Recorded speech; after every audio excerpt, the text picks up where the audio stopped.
Bonjour à tous. Aujourd'hui, je vais vous révéler quelques faits méconnus sur le Japon et les Japonais. Comptez combien vous en connaissiez et écrivez-le en commentaire. C'est parti. 1. Les Japonais utilisent une chronologie totalement différente. Cela n'est pas surprenant, car le calendrier grégorien, basé sur la naissance supposée de Jésus-Christ, n'est pas le système de datation principal au Japon. Historiquement, le Japon a utilisé un système de calcul basé sur les règnes impériaux, chaque empereur marquant le début d'une nouvelle ère. Actuellement, nous sommes dans l'ère Reiwa, la troisième année de Reiwa, entamée il y a 3 ans avec l'accession au trône de l'empereur Naruhito. Chaque changement d'empereur entraîne donc un changement d'ère et une remise à zéro du comptage des années. Bien que le calendrier grégorien soit couramment utilisé dans la vie quotidienne, les documents officiels restent rédigés selon le système japonais. Il est important de noter que le gouvernement japonais précise la date de commencement de chaque ère avec précision. 2. Toutes les montagnes du Japon sont des propriétés privées. Même le célèbre mont Fuji appartient à un temple situé à son pied. Seulement 20% des terres japonaises sont propriété de l'État, le reste appartient à des particuliers ou des entreprises. Ainsi, s'aventurer en montagne pour cueillir des champignons est interdit en dehors des zones spécifiquement aménagées à cet effet.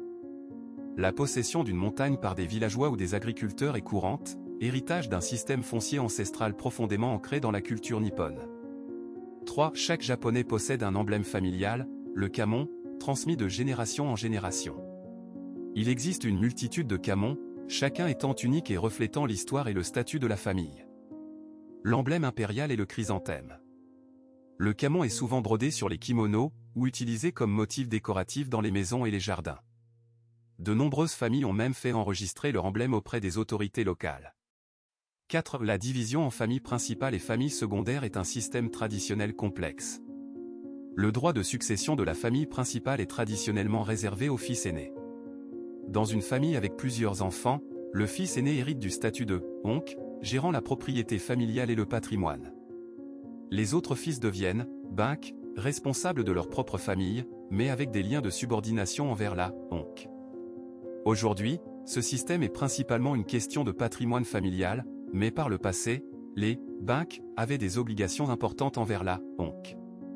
5. Il est illégal de stationner sa voiture dans la rue au Japon. Cette mesure contribue grandement à la propreté et à l'esthétique des rues. L'achat d'un véhicule est d'ailleurs subordonné à la preuve d'un emplacement de stationnement privé ou loué. Ce système contraint les municipalités à développer des infrastructures de parkings efficaces et abordables. 6. Le climat japonais est extrêmement varié. On y trouve à la fois des bouleaux et des palmiers. La configuration géographique du pays, allongée sur une grande latitude, explique cette diversité. Le nord du Japon connaît des hivers rigoureux avec de fortes chutes de neige, tandis que le sud, notamment Okinawa, jouit d'un climat tropical, comparable à celui des Maldives. 7. Il fait nuit très tôt au Japon, conséquence de sa position géographique.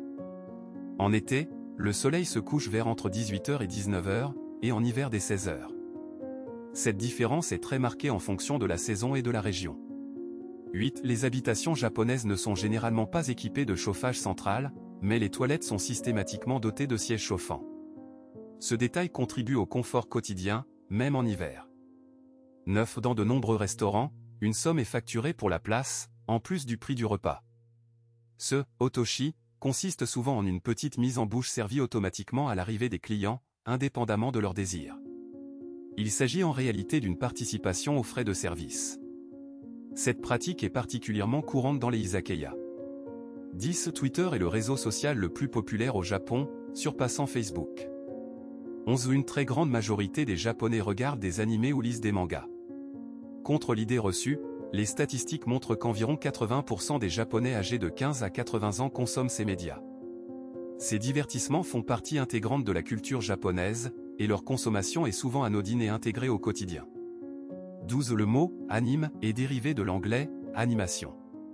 Au Japon, ce terme englobe tous les dessins animés, y compris les productions étrangères comme celles de Disney. La Reine des Neiges, par exemple, est considérée comme un anime au Japon. Il est donc important de préciser « anime japonais » si l'on souhaite désigner spécifiquement l'animation japonaise. 13. Le japonais ne possède pas de mots propres pour « baiser » et « sexe ». Les termes anglais « kisu » et « sekusu » sont largement utilisés. Il existe bien un ancien terme pour « baiser », sepin, mais il est tombé en désuétude. 14. Une loi oblige désormais les employés japonais à prendre des congés payés. Avant sa mise en place, il était courant que les employés japonais ne prennent aucun congé, même s'ils y avaient droit. La loi impose désormais un minimum de 5 jours de congé annuel.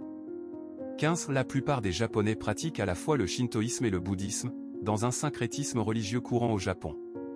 Il ne s'agit pas d'une pratique religieuse stricte, mais plutôt d'une association de rites et de croyances. 16. Les chrétiens ne représentent qu'environ 1% de la population japonaise. Noël est célébré, mais principalement comme une fête romantique et commerciale, avec une tradition particulière de consommation de poulet KFC et de gâteaux aux fraises, loin de la dimension religieuse. 17. Au Japon, les époux doivent légalement porter le même nom de famille. En cas de mariage, l'un des deux conjoints doit adopter le nom de famille de l'autre. Cette règle ne s'applique pas aux mariages internationaux. 18. La peine de mort par pendaison est toujours en vigueur au Japon. 19. Les danshi sont des ensembles d'habitations construits après la Seconde Guerre mondiale, dont l'architecture s'inspire des grands ensembles soviétiques de l'époque. Construits entre 1950 et 1970 pour répondre aux besoins de logement, ils représentent un élément architectural significatif du paysage urbain japonais. 20. Les 4 saisons sont une source de fierté nationale au Japon. Chaque saison est perçue comme possédant une beauté et une identité unique, profondément ancrée dans la culture et les traditions du pays. Combien de ces faits connaissiez-vous? Écrivez votre réponse en commentaire. J'ai hâte de vous lire. Merci à tous d'avoir regardé. À bientôt, au revoir.